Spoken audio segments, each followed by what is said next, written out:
I knelt in the grand hall while everyone watched. They accused me of using witchcraft to hurt the crown prince, a complete lie. A cursed doll was planted in my room, and my own father, the emperor, wanted me gone. I looked around. No one would help me. Not the ministers, not anyone. My father sat on his throne, cold as stone. I couldn't take it anymore. I said even a beast wouldn't kill its own child. Then I ran headfirst into a pillar. Everything went dark. When I woke up, I realized I wasn't the original Liche. I was someone else, a young geologist from the modern world who had died from overwork. Somehow I ended up in this prince's body, inheriting all his memories. The original Liche had a tragic life. His mother was a princess from the old dynasty that fell before this one. He was kind and spoke up for people, which made him a target. They called him the wise prince, but that kindness got him killed. While I lay there playing dead, the emperor issued a decree. He gave me the title, Prince of Ninggu, and banished me beyond Shanghai Pass. It was all a trick. He wanted history to say I killed myself out of shame, not that he murdered his own son. The old eunuch leaned down and whispered that the crown prince wanted me to know. Since I liked helping people so much, I could go join the exiles. That's when I grabbed the decree. The eunuch nearly fainted when he saw me alive. Blood was running down my face, but I was smiling. Beyond Shanghai Pass? Ninggu? That was the northeast, the place I knew best from my old life. I was a geologist. Rich land, hidden mines, untouched resources. They thought they were sending me to die. But for me, this was the best thing that could have happened. Everyone in the hall was shocked that I was still alive. The minister near the pillar saw the dent my head had left and couldn't believe I survived that. The poor imperial doctor who had declared me dead was shaking with fear. He knew the emperor would punish him for getting it wrong. I held the decree tight, barely hiding my excitement. As a geologist in my past life, I knew the Northeast like the back of my hand. That land was full of hidden riches, metals, minerals, resources nobody here knew about yet. Staying in the capital meant death. Going to Ninggu meant a fresh start. "Are you unwell?" my father asked from his throne. His voice sounded calm, but his presence was terrifying. He looked about 40, with sharp eyes that could cut through anyone. A true founding emperor. I told him I was dizzy, and he ordered me to get treated, then come see him privately. As I left, the doctor rushed to help me walk, probably hoping I'd speak up for him. I didn't mind. He wasn't really wrong about me being dead. But the emperor's voice came from behind us, cold as ice. He ordered the doctor executed, his property taken, and his whole family exiled to Ninggu. That hit me hard. This was a warning. The emperor had given me the prince title publicly, so he couldn't take it back. But the witchcraft case was still open. I was not safe yet. I hurried out. Every official stepped away from me like I was cursed. After the doctors confirmed I was fine, I went to the Hall of Nurtured Heart where the emperor handled business. The old eunuch Huang Jin came out to fetch me. I walked right past him without a word. This man had helped destroy the original Liche. Inside, the hall was plain and simple. The emperor was known for being cheap, even cutting officials' pay to almost nothing. My father sat behind his desk, staring at me with those piercing eyes.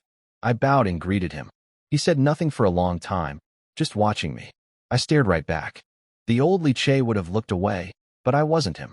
He seemed surprised. For the first time, he couldn't read his own son. Finally he spoke. "Do you know your mistake?" "No," I said. "Then do you know why I called you here?" "No," I said again. "But I came here to challenge you." His eyes went wide. Even the great founding emperor wasn't expecting that. I bowed and said it again, louder. "I came here to defy your majesty." The whole hall went dead silent. Everyone stared at me like I'd lost my mind. The eunuchs and maids forgot to even kneel. Huang Jin jumped in front of the emperor, shouting that I was seeking death by talking about rebellion. But I stayed calm and repeated it. "I came to tell father that I planned to rebel." The emperor studied me and said I was just pretending to be crazy. He was sharp. I knew faking madness would never work on him. But that wasn't my real plan. "Tell me then," he said coldly. "How exactly will you rebel?" So I laid it out. I said I'd join the survivors of the old dynasty and gather assassins to strike at him. He shot it down immediately. The old dynasty's people in the capital were already wiped out. No noble family would dare support me. I tried again. I said I'd go to my fief, gather the descendants of the old dynasty, build an army, and march through Shanghai Pass. He crushed that too. Those people could barely feed themselves. and Shanghai Pass was the strongest fortress in the empire. You'd need 200,000 soldiers to break through. I tried one more time. I said I'd convince the crown prince and the other princes to unite and force him to step down. He laughed. The crown prince was his puppet. The other princes were watched by his guards. None of them would help me. Then he looked at me hard and asked, "So what do you actually have that could threaten me?" That was the moment I'd been waiting for. My eyes turned red and my voice shook. "You're right. What could someone like me possibly use against you?" He froze. He finally understood what I was doing.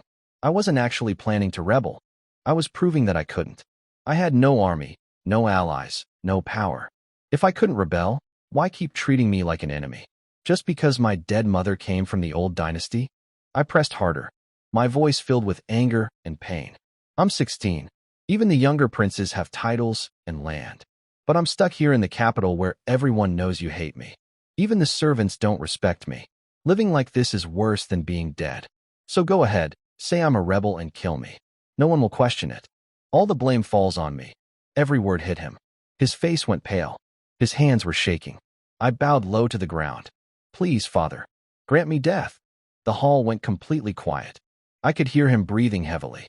The servants tried to disappear into the walls. My heart was pounding so hard I thought it would burst. This was my biggest gamble. I was betting that my words would ease his suspicion. I was betting he cared about his reputation too much to be called a son killer. And I was betting that somewhere deep down, he still felt something for me as his father. The silence dragged on forever. Then the emperor let out a long, heavy sigh. Old Huang Jin perked up, ready to call the guards and have me killed on the spot. But instead, my father said quietly, "I never knew you could speak so well." "Rise," my father said with a sigh. "I understand what you mean." I looked up and knew I'd survived. The killing intent in his eyes was gone. Then he asked me something unexpected, why he had no plans to expand beyond the border. I answered in 2 words, something trivial. He asked what I meant, and I explained. The land beyond the pass seems valuable, but costs too much to hold. His eyes lit up. I'd read his mind perfectly. He agreed. Those lands were too hard to control, so he used them as a dumping ground for criminals and exiles, a buffer against the northern tribes. Then he tested me with a harder question. If the land was so worthless, why give it to me? I thought carefully. One wrong word and I was dead. Finally I said, "I believe you sent me north to prepare for a future campaign against Goryeo." I was wrong, and I knew it. He'd only given me the title because he thought I was dead. But my answer planted a seed in his mind. The previous dynasty had fallen trying to conquer Goryeo. My father believed he was better than those old emperors. The only problem was the harsh cold and the long supply lines beyond Shanghai Pass. His eyes started to shine. 3 years, he said. Build Ninggu strong enough to support an army's march against Goryeo, and I'll promote you to a full prince. Your family will rule the Northeast forever. My heart jumped. That was an incredible deal. He gave me permission to recruit 1,500 personal guards from any troops outside the capital. I could pick officials from the lower ranks. My salary would match a full prince's, even though I was only a county prince. He even let me set up my own small government, collect taxes, make local laws, appoint and dismiss officials. But that was it. No extra soldiers. Everything beyond that was up to me. I bowed and left without crying or begging for more. He seemed almost disappointed that I didn't put on a bigger show of gratitude. After I was gone, he said something to Huang Jin. I just can't stand his timid manner. But he's still my son. No one but me is allowed to harm him. Then he warned the old eunuch to tell the crown prince to stop scheming against his brothers. I walked fast through the palace. Only when I passed through the Xuanwu gate did I finally feel safe. I looked back at those dark walls. They looked like a mouth ready to swallow souls. I swore to myself I would never come back to this cursed place. My residence was just outside the imperial city, part of the 10 Princes' estate. All my brothers had already moved out to their own lands. I was the last one left. At the gate, old Uncle Yang was waiting anxiously.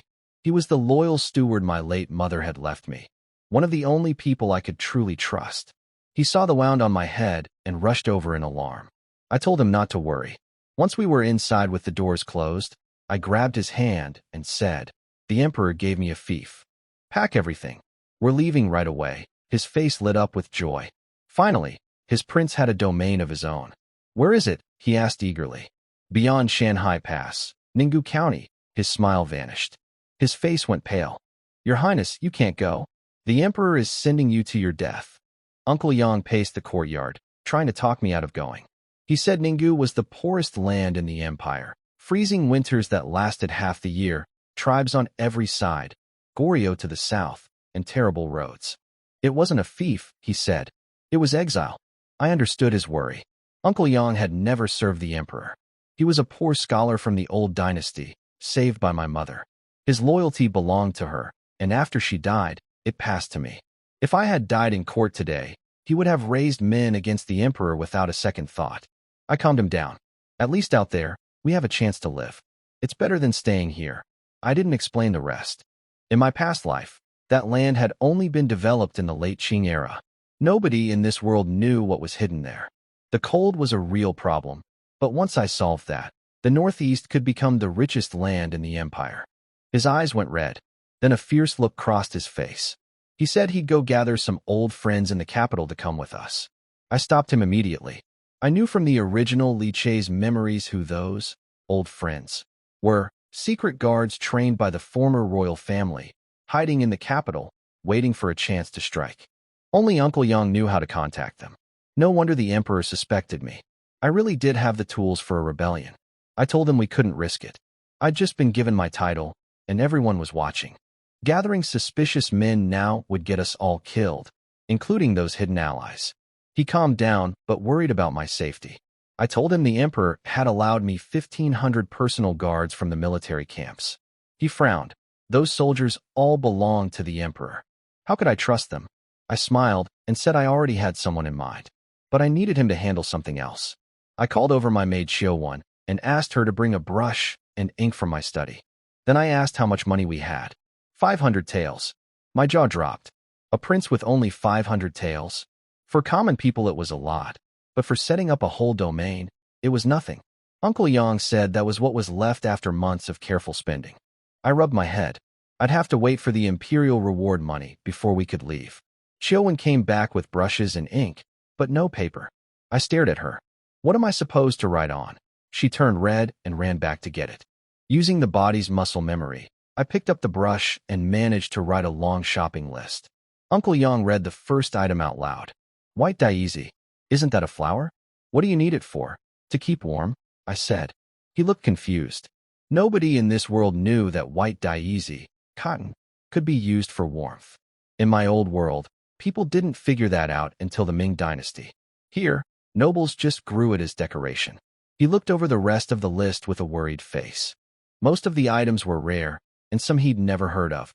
I told him to start with the easy ones. We'd find the rest later. He put the list away carefully and asked where I was going. I grinned. To the convict army, to recruit my personal guards. I left the residence with Hu Chang following behind me. He was only 14, but built like a tower.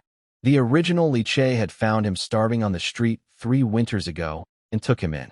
After his first real meal, Hu Chang cried and swore to stay by his master's side forever. He was simple-minded, incredibly strong, and completely loyal. I asked if he'd eaten enough today. He grinned and said he could eat more if I wanted. I laughed and told him to grab whatever he wanted along the way. His appetite was unbelievable. He ate in half an hour what a normal person eats in a whole day. I rode a horse while Hu Chang walked beside me. He was too heavy for any horse, but his legs were so long he kept up easily. Outside the western gate, 10 miles out, was the convict army camp. These were murderers and criminals who'd normally be executed. Instead, the emperor kept them as disposable soldiers, sent to the worst battles, and forced into hard labor the rest of the time. The camp looked terrible. Torn tents, no order. The prisoners hauled stones and rags under the blazing sun. They were treated like animals. I stepped inside, and the smell of sweat and blood hit me immediately. A big, fierce man stood on a platform cracking a whip, yelling at the prisoners. He spotted my fine clothes and demanded to know who I was. I walked up the steps to meet him at eye level and told him I was Prince Ninggu, here to choose guards. He'd never heard of me. When a guard whispered I was the 6th prince, his face turned scornful. Oh, the 6th prince.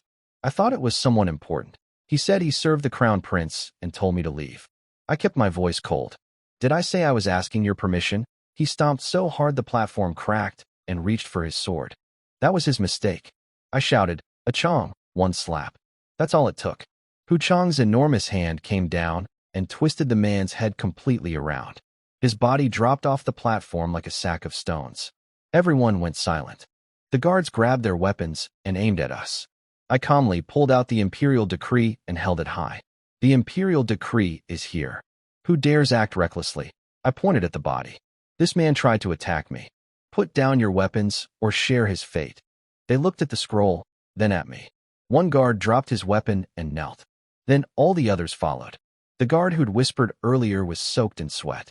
He was probably wondering, if I had the decree, why didn't I show it first? Why let the man die? That was the point. Without showing strength, nobody here would respect me or follow me. One prisoner dropped his hoe and stared up at me. His voice shook. Your Highness, you said you were recruiting guards. Are you going to take us out of here? I looked down at him and smiled gently. I have no interest in saving anyone. I'm here to take you to your deaths. I looked down at the crowd. Numb faces, frightened eyes, a few sparks of hope. I didn't sugarcoat anything. Why should your lives or deaths matter to me? Every one of you deserves punishment. All that waits for you here is endless labor, silence. They knew it was true. Then I raised my voice. But I can give you a chance.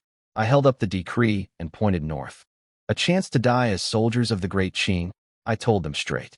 Follow me beyond the border, and there would be enemies everywhere. They might die in battle, freeze in the wilderness, or fall under enemy blades. Or they could stay here, living like animals with no dignity and no hope. Choose, waste away as worthless captives, or die with honor fighting beside me. The silence was heavy. Then a thin, pale young man spoke up. I'll go with you. I don't want to rot in this place. That was the spark. One after another, voices rang out. I'll go too. Count me in. Even a guard got caught up in it and shouted he wanted to come, until an older soldier smacked him on the head and told him not to rush toward death. I was satisfied. The fire in their hearts was alive again. Not everyone stood up. Most had already lost their will. I had no interest in saving people who'd given up on themselves. I stepped down from the platform and walked straight into the crowd. A guard tried to stop me. Too dangerous, he said. I waved him off.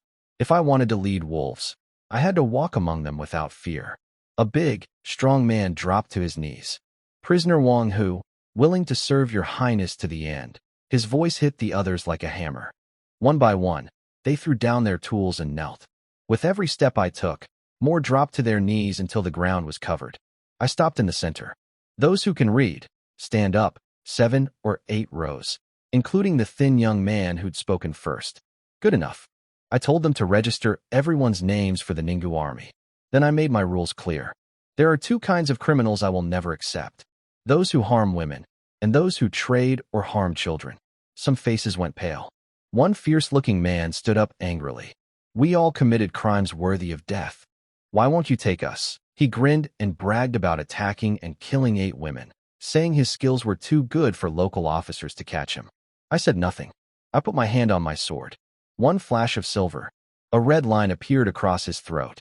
The original Li Che had been considered weak, but he'd mastered the sword as part of his princely education. The muscle memory was still there. I sheathed my blade and watched the man fall. My army can accept sinners who seek redemption, I said coldly. But not monsters like you. After I killed that man, nobody else dared argue. Those guilty of crimes against women or children quietly slipped back into the crowd. I had the guards bring paper and ink. The prisoners lined up, and the ones who could read started recording names, ages, hometowns, and crimes.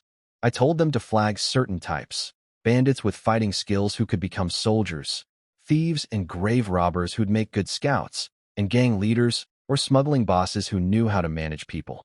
Prisons are full of talented men. Never underestimate a criminal. The first man who'd pledged loyalty was named Qiu Bai. He came from a wealthy family, but ended up here for killing his brother's entire household over inheritance money. His character was questionable, but he was sharp and capable. He brought me the final count: 1,321 men willing to follow me, with the skilled ones marked. I asked about weapons. He said convicts weren't allowed to handle them. So I pointed at a trembling guard and told him to open the warehouse. With Hu Chong glaring behind me, the guard's legs gave out, and he ran to obey. What they brought out was pitiful. 500 sets of leather armor, 2,000 dull blades, and 200 wrought-tan shields. Scrap metal for disposable soldiers. Then I looked at the guards themselves. They wore fine iron armor and carried good weapons. I smiled. Take off your armor. They tried to protest. They serve the crown prince. I shot back. Then why are the crown prince's men running a camp that belongs to the emperor? That shut them up. Soon, more than 200 sets of iron armor were stacked neatly on the ground. The guards stood there shivering without their protection. Those suits were worth a fortune.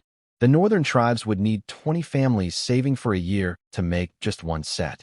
With these, I could crush several small tribes easily. I ordered Bai to march everyone out. Over 1,000 convict soldiers left that broken camp like a pack of hungry wolves. The guards we left behind were speechless. I heard one of them say through tears, "Who said the sixth prince is weak? He's not weak. He's a bandit." I couldn't bring 1,000 men inside the city walls, so I found an empty camp outside the capital and set up there. Bai came to me right away. While everyone else was too scared to approach, he was the only one bold enough. "What are your orders, your highness?" I liked that. He was sharp, eager, and ambitious, exactly the kind of person I needed. I told him to send men into the city for rice, flour, wine, and meat, and to have the rest bathe in the river. They were so filthy, it was a miracle they hadn't gotten sick. As he turned to leave, I called him back. "Let others handle those tasks. You stay with me. I have something else for you." His eyes went wide. Then joy spread across his face. He knew what this meant. He'd caught my attention. He dropped to his knees, squeezed out a few tears, and declared his undying loyalty. I smiled. The tears were fake, but the ambition was real. That was fine with me. I could work with ambition. While I was busy, the crown prince was getting news about me. His eunuch told him I'd killed his captain, taken the convict army, and stripped his guards of their armor. He wasn't happy, but he knew our father wouldn't let him move against me now. The emperor was already displeased with him. So the crown prince decided to play nice. He'd visit me tomorrow, pretend to be a caring brother, and even gift me 5,000 taels. All for show, to please our father, who wanted to see his sons getting along. Meanwhile, I got back to my residence and learned that all 500 taels were already gone. Uncle Yang had spent everything on my supply list and feeding the troops. I hadn't even left the capital yet, and I was already broke. Uncle Yang said the imperial reward would arrive tomorrow morning. But I couldn't wait. Every moment in this city was dangerous. I picked up my teacup and ran my fingers along the smooth porcelain. Then it hit me. "Uncle Yang, how much are these things in the residence worth?" He said most were valuable gifts from the palace or my late mother. Then he froze. "Your Highness, you're not going to sell them?" I laughed. "What good is luxury I can't use?" he protested. This was my only home in the capital. I told him a real man sleeps under the sky. I didn't need fancy houses. Then I smiled wider. "Who said we're only selling our own things?" His face went pale. He knew what I was thinking. The 10 princes' estate had 10 residences. My brothers had all moved out to their own mansions, but they'd left plenty of valuables behind, collecting dust. Uncle Yang nearly had a fit. "That's the same as stealing from your brothers." I raised an eyebrow. "Has any of them ever come back for their things? Better to turn their dusty treasures into bricks and walls to protect the empire's borders." I called Bai over and gave him his orders. "Search every room of all 10 residences. Take everything of value. Leave only the books, medicine, and weapons. Pull up the jade floor tiles, carefully. Strip the fine wood from the walls, but leave the support pillars. Sell every piece of expensive furniture." Bai stood there with his mouth open. I kicked him. "Move." He snapped out of it and ran off with the servants. Uncle Yang closed his eyes and let out a long sigh. He knew the 10 princes' estate was about to be picked clean. The next morning, the crown prince came to visit me. He brought a small escort and several carriages full of gifts, playing the loving brother. When he arrived, the main doors were wide open, not for him, but because my men were busy stripping the place of everything valuable. He didn't realize that yet. A servant ran in to warn me. I frowned. What was he doing here? We were sworn enemies. Wasn't he afraid I'd put a sword through him? The side hall was the only room still in one piece, so I had him brought there. He came in smiling, asking about my head wound. I wanted to spit. Such a hypocrite. He'd try to have me killed, and now he was pretending to care.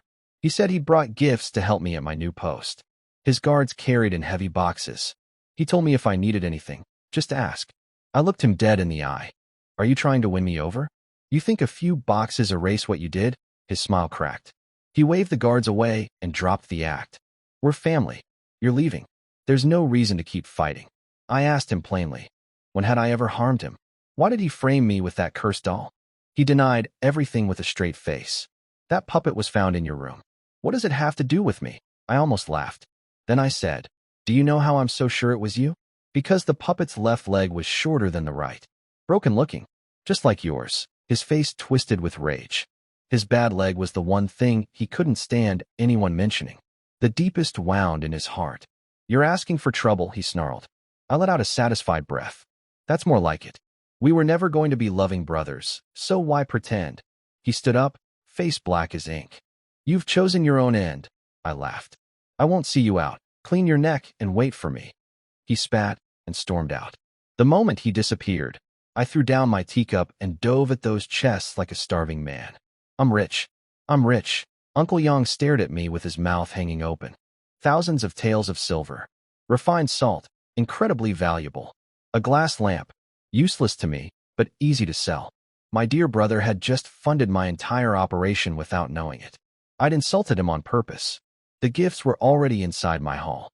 Once he stormed off in anger, he was too proud to ask for them back. Every cruel word I said had a price, and he'd already paid it. I crouched on the ground, digging through the crown prince's chests without a shred of dignity. 5,000 taels of silver, fine salt, spices, shoe brocade, tea, gold ornaments, pearls, jade, a fortune. Most of the pretty things I'd sell for cash. What really caught my eye was a set of black chain armor, hundreds of small iron plates linked together, engraved with dragon patterns. Light, strong, and nearly impossible to buy. But knowing the crown prince, it could be laced with slow poison. I set it aside. Once I reached the northeast and found the right mines, I could forge something better. Uncle Yang looked worried.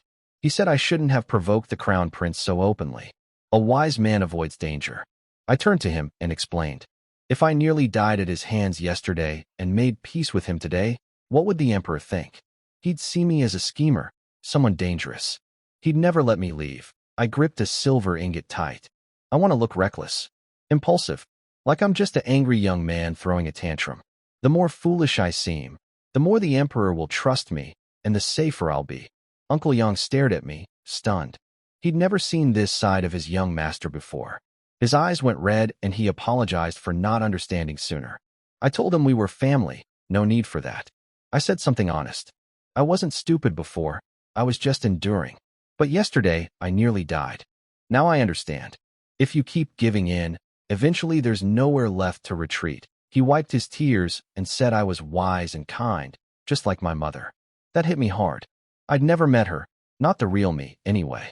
I went quiet for a moment, then asked him to handle the supplies while I focused on the next problem. The army is ready, but I still need officials for my court. What matters most for building something strong? Talent, talent, and more talent. Meanwhile, in the Hall of Nurtured Mind, my father was getting his morning report. Huang Jin told him everything. How I took the convict soldiers, killed the captain, stripped the guards of their armor, and was now selling furniture from all 10 residences at the market. He also reported that the crown prince had visited me and left furious. My father laughed when he heard I'd taken the convicts. He wasn't angry about the furniture either. When he heard the crown prince had lost his temper with me, he scoffed. A dignified crown prince who can't even control himself. Then he said something unexpected. That boy is still sulking with me. He wasn't angry. If anything, he seemed almost amused. No other prince had ever dared show displeasure toward him. Only me. He asked if any court officials had volunteered to join my household. The answer was no. Nobody wanted to follow a disgraced prince to a frozen wasteland. Then he ordered Huang Jin to deliver my rewards and salary. He also pulled a thick book from his shelf and tossed it over. Huang Jin glanced at the contents and his face went pale with shock. Tell him, my father said calmly, my words still stand. He can recruit any officials below the 7th rank. But whether anyone is willing to go, that's up to him. Huang Jin arrived at my door carrying the imperial rewards. When Hu Chang brought him in, the old eunuch nearly fainted at the sight of the place. We'd stripped it bare. It looked like a demolition site, not a prince's residence. He came in bowing and scraping, calling me, Lord Ningguo, with a face full of fake smiles. What a change from yesterday, when he'd whispered the crown prince's threats into my ear while I lay dead. He presented my annual salary, 12,000 dan of grain, plus cloth, salt, spices, and wine. Then he pulled out a small booklet, holding it above his head like a sacred offering. It was from the emperor, a secret list of every official below the 6th rank, compiled by the Imperial Guard. Only the emperor himself had ever seen this. My heart jumped. This was a massive gift. My father was giving me the tools to pick my own team. But first, I had business with this old dog. I reminded him coldly that just yesterday he'd wanted me dead. His face crumbled. I told him apologies without gifts were worthless. He started offering a courtyard in the city with slaves and servants and 500 taels of gold buried under a willow tree. Not enough, I said. He added a farm with 50 horses, oxen, sheep, chickens, and grain. Still not enough.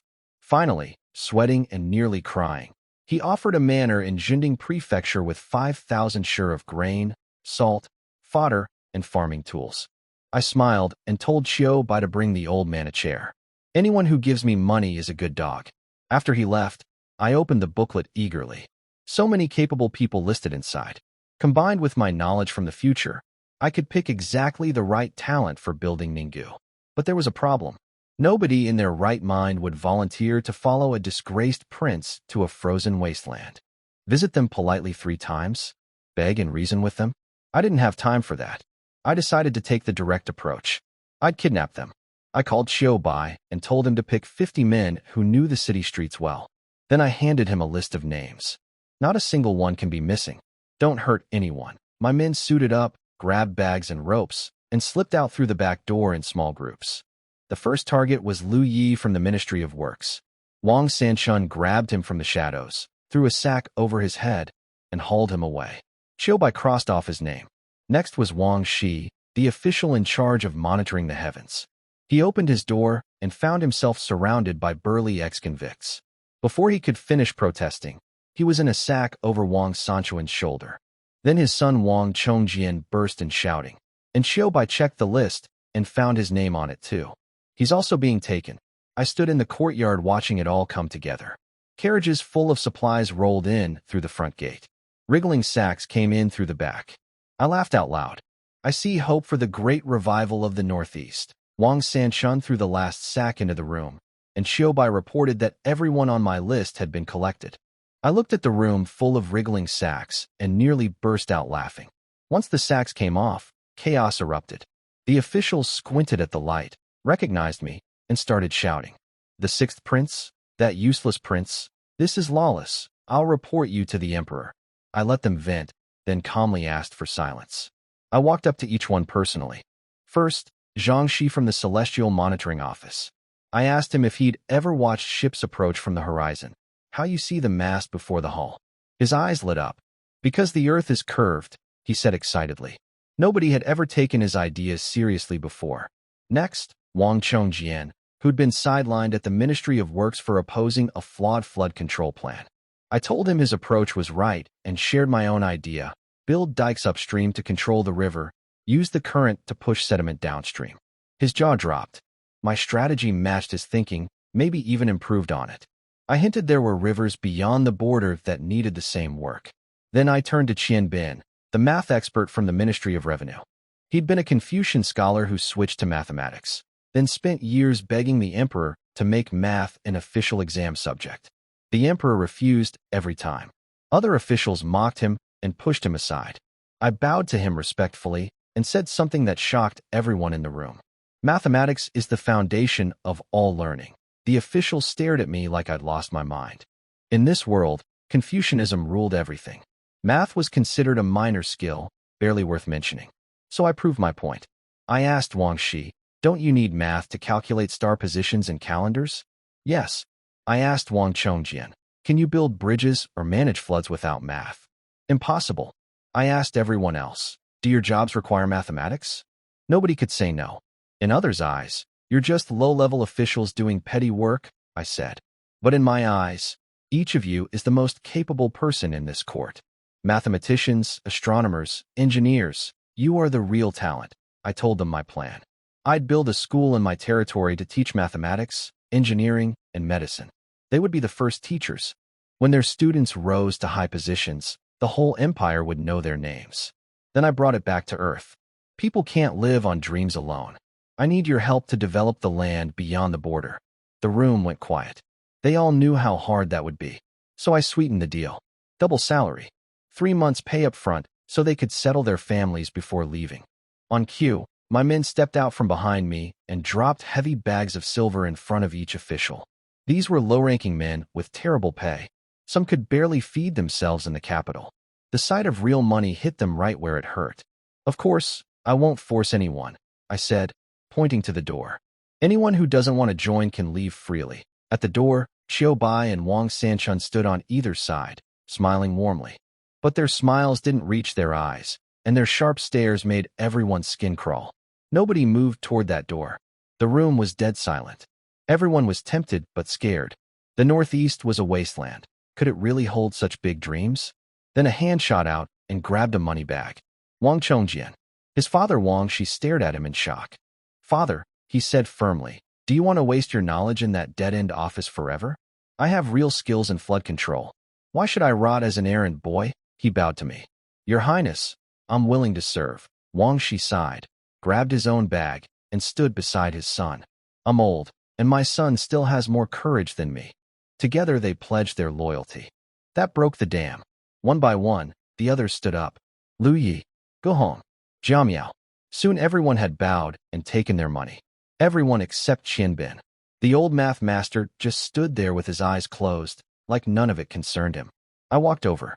Master Qian, are you still unwilling? He opened his eyes and smiled. Who would have thought the least noticeable prince would turn out to be my best student? I smiled back respectfully.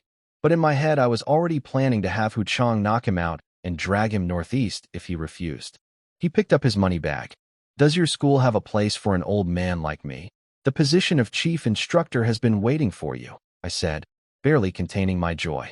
With these men, engineers, astronomers, mathematicians, I finally had my first real team. I ordered food and wine brought to them and had them settle in guest rooms. Going home wasn't an option. What if they changed their minds overnight? If anyone worried about family, I'd send people to handle it. I walked through the courtyard humming a tune, feeling genuinely happy for the first time since arriving in this world. Hu Chang followed behind me, gnawing on a pancake as usual. The residence was buzzing with activity. Supplies were piling up like a mountain. Uncle Yang reported that all the jewelry and luxury items had been sold and converted into practical goods. Almost everything on my list was purchased. Grain was the only shortage, but I told him to stop buying in the capital. Prices were too high here, and transport losses were brutal. We'd buy more after leaving. Then I asked about seeds. Uncle Yang led me to a warehouse packed with what he'd collected over 2 days. Some had sample plants. Others were just loose seeds nobody could identify. Luckily, I'd once dated a girl who studied agriculture. I recognized more than most people would. I sorted through them quickly. Cilantro, garlic, green onions, good for seasoning. Chili peppers, perfect for keeping warm in the cold north. Cucumbers, sesame, tomatoes, peanuts. Then I spotted a small, plain bag tucked in the corner. I opened it, and a handful of plump golden seeds spilled out. My hands started shaking. This is corn. Uncle Yang looked confused. The foreign merchants called it yushu. I've never heard of corn. Behind me, Hu Chang glanced over curiously, decided it didn't look very filling, and went back to his pancake. My mind was racing. Corn shouldn't exist here unless those merchants had contact with the Americas. If they had corn, maybe they also had potatoes or sweet potatoes, crops that could change everything in the cold northeast.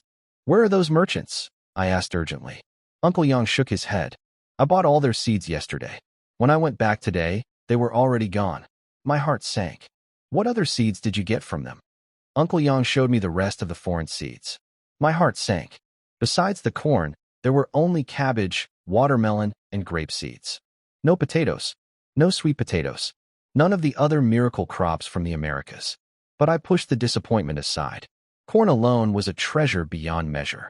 It grows fast, produces huge yields, and can handle tough climates. On the rich black soil of the Northeast, it would thrive. The seeds hadn't been improved by modern science, so yields wouldn't match what I knew from my old world. But compared to anything else in this empire, corn would dominate. I tucked the bag of seeds inside my clothes, right against my chest. That small pouch was worth more than all the gold and silver piled up in my courtyard. I told Uncle Yang to buy more wagons. He looked at me carefully. You mean? Tomorrow morning. As soon as the gates open, we leave. The next dawn, I was up before the sun. My men loaded the last supplies. 50 soldiers lined the street in armor. When I stepped through the gate, they saluted in unison, their voices ringing through the quiet neighborhood. Neighbors peeked through their windows. They couldn't believe what they saw. The shy, timid sixth prince they remembered was gone. Uncle Yang draped a black cloak with dragon patterns over my shoulders, and I felt the weight of it. Not just the fabric, but everything it meant. Huchang brought my horse. I mounted smoothly and stroked its mane to calm it. I turned one last time to look at the imperial city behind me. Those massive walls, dark and heavy. Somewhere behind them, I could feel my father's gaze watching me from a distance. He hadn't come to say goodbye. I hadn't gone to see him either. I knew from Huang Jin's report that my father had felt the emptiness when he heard I was leaving. But he said nothing. And I learned later that he already knew the crown prince had contacted bandits at Mangding Mountain to ambush me on the road. He chose not to stop it. Without blood and fire, he'd said, how can one sit firmly on a throne? That was my father. Cold, calculating, and yet somewhere underneath it all, still watching. I turned away without expression. Let's go. The hooves broke the morning silence. Dust rose behind us. The long line of wagons creaked forward toward the city gate, loaded with grain, seeds, tools, and stolen furniture. From this moment on, the sky was wide open. The fish could leap. The bird could fly. Riding felt natural. The body remembered how, even if I didn't. Looking back at my convoy, I saw it was a mixed bag. Ragged refugees Uncle Yang had gathered from outside the city, a handful of loyal servants from the residents, and some unusual additions. I noticed some strange-looking people in the group and asked Uncle Yang about them. He said they were gifts from Huang Jin, 10 Kunlun slaves and 10 Scylla maids. The Kunlun slaves were black men sold into the empire by neighboring countries. Strong as oxen, gentle and obedient. The Scylla maids were young girls trained and sent from the Korean peninsula as tribute. Beautiful, soft-spoken, and well-mannered. Then Uncle Yang whispered that all the Kunlun slaves were eunuchs. I nearly choked. That old dog Huang Jin had castrated his own servants just because he was one himself. I couldn't stand the idea of castrated men hovering around me, so I sent them to Huchang to train as household soldiers. After all, they were still strong fighters. Uncle Yang then suggested I pick some Scylla maids for my harem. I sighed. The old man was always trying to find me women. But looking at those girls, they were clearly underage. I had zero interest. I handed them over to Chiu-Wen instead and made her the head maid of my future household. Her little face popped out from behind a carriage curtain, flashing me a smile with 2 cute tiger teeth. Okay, Chiu-Wen knows. We reached the city gate. A group of armed guards rushed out and blocked the road. The lead guard shouted for us to stop. I didn't even look at him and kept riding forward. My convict soldiers rested their hands on their swords, watching the guards with amused grins. The guard's courage crumbled fast. As my horse nearly stepped on him, he dropped to one knee. Your Highness, please stop. I reined in lazily. He asked why I was leading troops out of the city. I told him I was heading to my fief. He said he hadn't received orders to let me pass. I smiled and lifted his chin with my riding whip. Look up. See that flag? He looked. The banner reading, Ninggu, snapped in the wind above the convoy. Remember what it looks like. That is your order. I cracked the whip. The sound hit him like thunder and knocked him backward. By the time he recovered, I was already riding away in a cloud of dust. He tried to call out, but then felt something hard pressing against his back. Wang Sanshun had crept up behind him, scar-faced and grinning, whispering threats about stabbing through his armor. The guard froze and stood there trembling until the entire convoy passed. When Wang Sanshun finally let him go, the guard looked down at what had been pressed against his back. It wasn't a sword. It was a rolling pin stolen from a street stall. Wang Sanshun slapped him across the face, laughed, and told him to go home and have his mother wash his pants. The guard looked down. A yellow stain was running down his armor from his waist. After we passed through, I found out later what happened behind us. The crown prince had been standing on top of the city tower the whole time, watching me leave. He played the kind brother in front of the guard, helped him up, gave him money, spoke gently. But the moment the guard left, he pulled out a handkerchief and scrubbed his hand raw where he'd touched the man. The guard's only job had been to delay me, so the crown prince's bandits at Mangdang Mountain could prepare. The guard failed, so the crown prince ordered him sent to the frontier. Kindness was just a mask for him. He told his eunuch by Xie to make sure the ambush was ready. If Li Che doesn't die, then I must die, he said. He meant it. Outside the city, I rode up to Master Qian's carriage. He congratulated me on my boldness. I shrugged. It wasn't bravery, it was just that the old Li Che had been too timid. Even the lowest prince outranked a gate guard. There was no reason to be pushed around. I asked Qian Bin about the best route to Shanhai Pass. He'd traveled widely and knew the roads well. There were two options. The eastern coastal route was blocked by flooding, so we had to take the northern road. That meant passing through the fourth prince's territory and crossing the Yin Mountains. Then he mentioned Mangdang Mountain. Bandits controlled it. The authorities had tried to clear them out several times and failed. Looking at our small escort, his face filled with worry. I smiled. Don't worry, Master Qian. I have a strong team. He looked confused. What team? I pointed down the road. They're coming. A dark line appeared on the horizon. As it got closer, Qian Bin could see them. Over 1,000 men in leather armor carrying blades.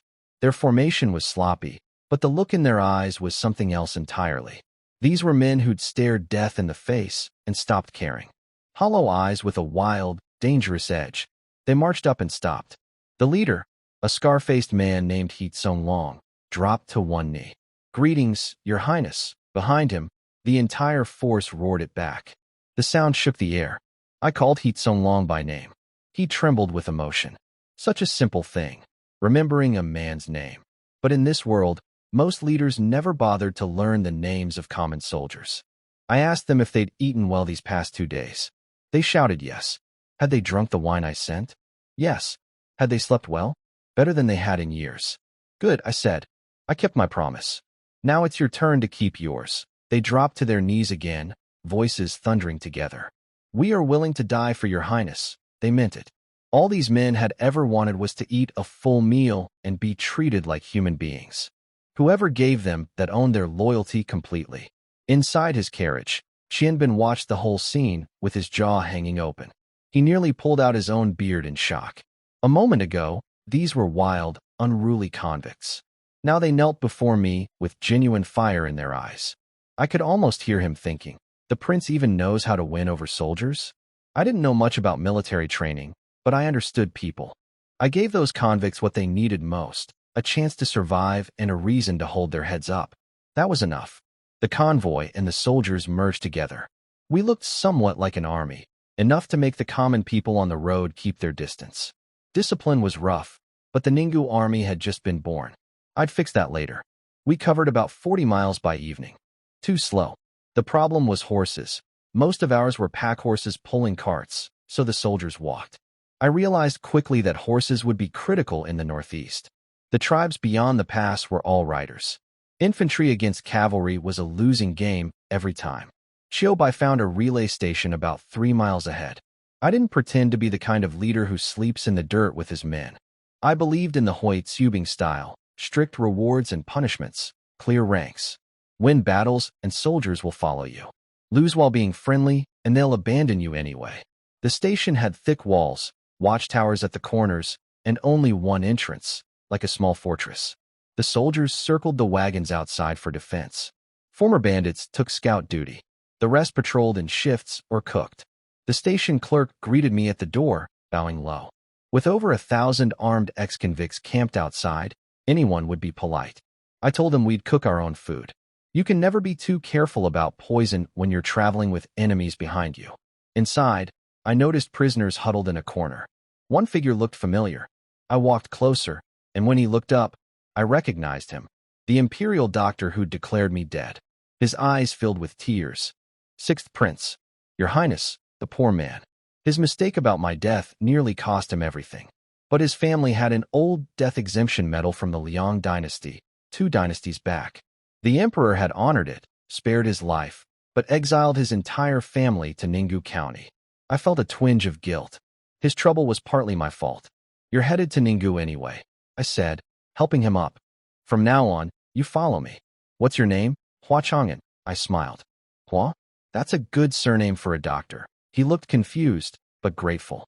I turned to the 2 guards escorting the prisoners and ordered them to remove the shackles. They refused. One named Dong Chao said he had orders from the Ministry of Justice and couldn't release prisoners without authorization. He looked at my fine robes and clearly thought I was the soft, timid prince from the rumors. Too gentle to do anything about it. So I flipped the situation. Dong Chao, Shui Ba, releasing prisoners without authorization is a serious crime under imperial law. As a prince, I cannot ignore such lawbreaking. I paused. Who will arrest these 2 fugitives for me? Their faces went white. In seconds, they'd gone from guards to criminals. Xiao Bai stepped forward, drawing his sword with a cold ring. The 2 guards looked at him desperately, hoping for mercy. He stared at the ceiling, pretending he saw nothing. Their legs gave out, and they dropped to their knees. Your Highness, please have mercy. Hua Chang'an looked confused watching those 2 guards kneel and remove his shackles. They'd been bullying his family the entire journey, and now they were trembling before me. I kicked Dong Chao and told them both to take good care of the doctor's family. They nodded so fast I thought their heads would fall off. After sending Hua Chang'an upstairs to wash and change, I walked through the camp alone with Hu Chang trailing behind me. The soldiers were enjoying the sunlight, looking happier than they had in years. I thought about how to turn this ragged group into a real fighting force. Morale was high, but formations, equipment, and logistics would take time. The most urgent thing was building up the soldiers' bodies. I found Wang Sanchun and the other leaders directing the cooking. When I looked at what they were eating, my stomach turned. Thin rice soup and hard, stale bread. Someone threw a dirty vinegar rag into the pot for flavor. I grabbed a soldier's arm and rolled up his sleeve. His arm was like a dry stick.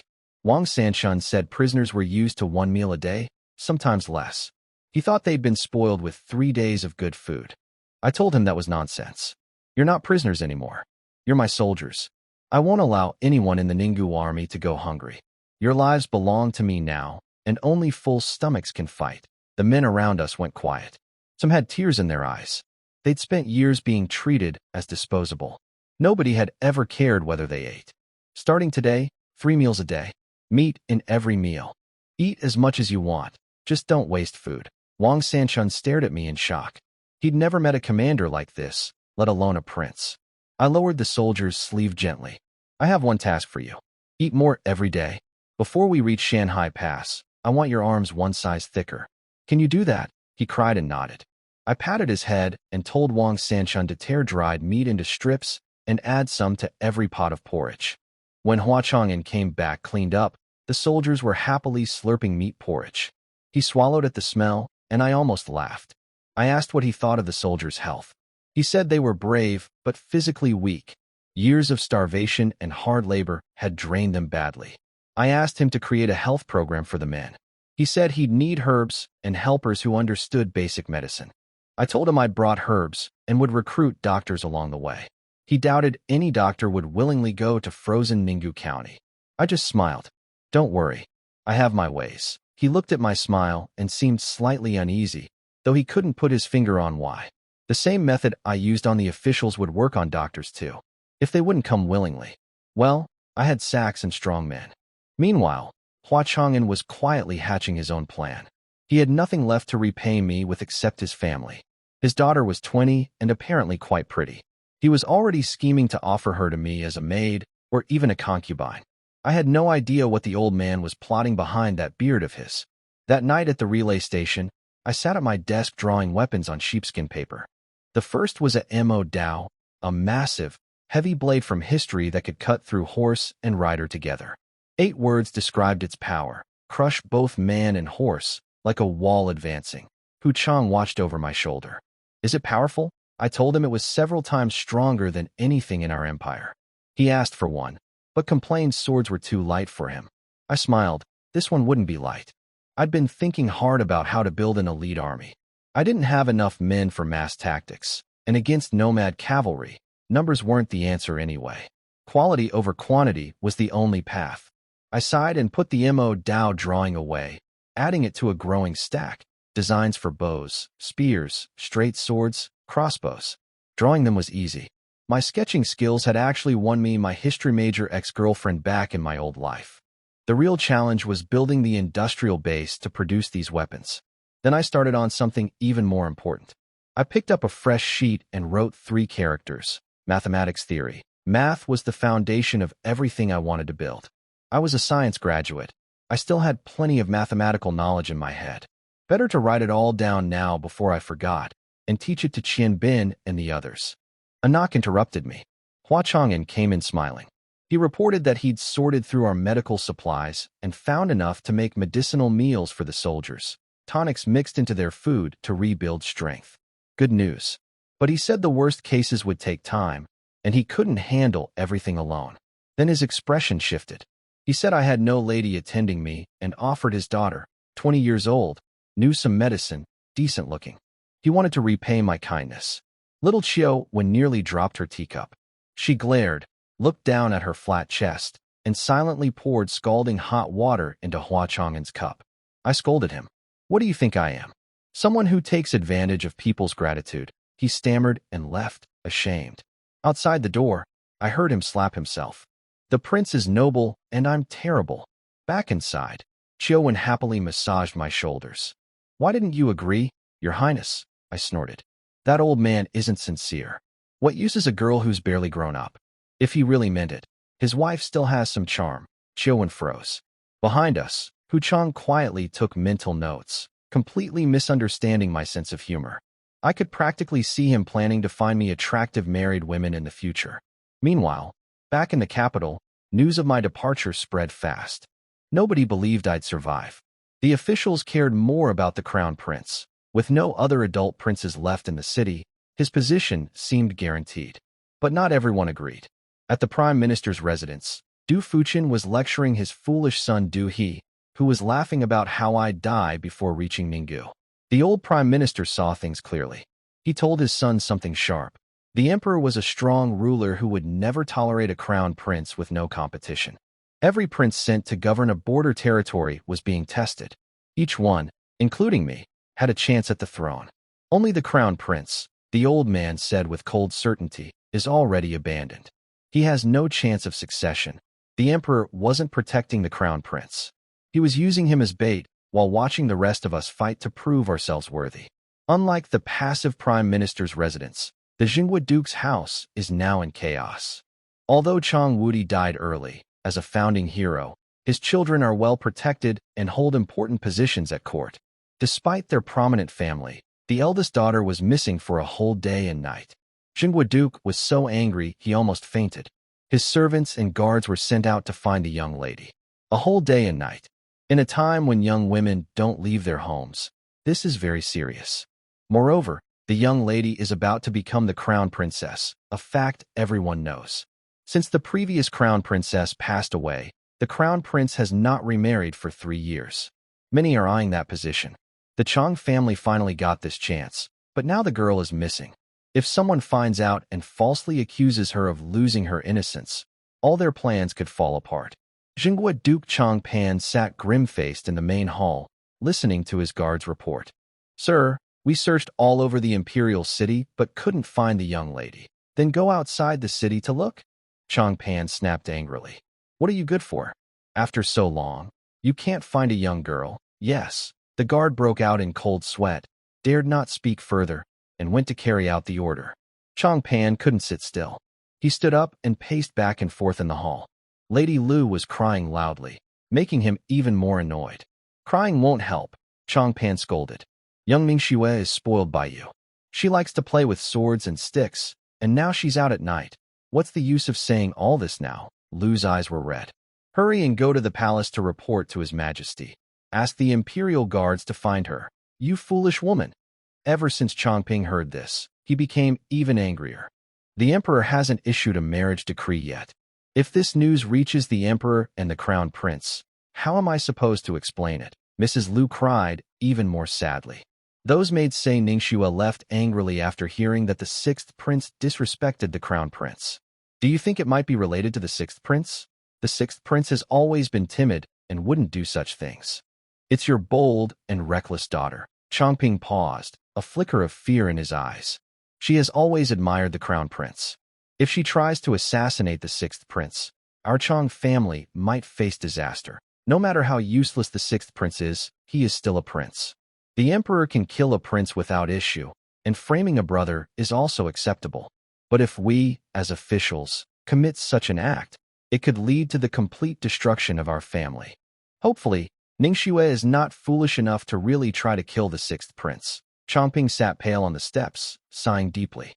As dusk fell, the moon shone brightly in a starry sky. About 100 miles from the imperial capital, the city of Yi stood tall and majestic in the night. At the city gate, a guest house was brightly lit. On the roof, a woman leaned on the railing, gazing into the distance with an impatient expression. "Why hasn't Li Che come yet?" she whispered angrily, her tone tinged with annoyance. "Miss, it's late at night. The city gates are closed." "It seems he won't come today," replied a woman in black respectfully from behind. "As expected, useless. He can't even reach Yi City in a day." Ningxue sneered disdainfully. Such a useless prince dares to disrespect the crown prince. Ningxue was young but had bright eyes, white teeth, and smooth skin. Her figure was graceful, perhaps because she had been well fed at the Zheng family estate. Her chest was high and prominent, completely unlike a girl in her teens. The woman in black looked worried. "Miss, maybe we should go back. Are you afraid?" Ningxue turned to ask. "We owe our lives to you, Mississippi. How could we be afraid?" The woman replied. "But assassinating a prince is a serious crime. If we're exposed, don't worry. I will cover my face. Who can tell who I am?" Ningxue smiled confidently. "Besides, I've never heard that the sixth prince has martial skills. You just need to hold off the guards. I only need one sword to take his life." The woman in black sighed silently and stopped persuading her. Although her young lady was kind to her and the other servants, she was too naive and lacked the dignity of a noble daughter from a noble family.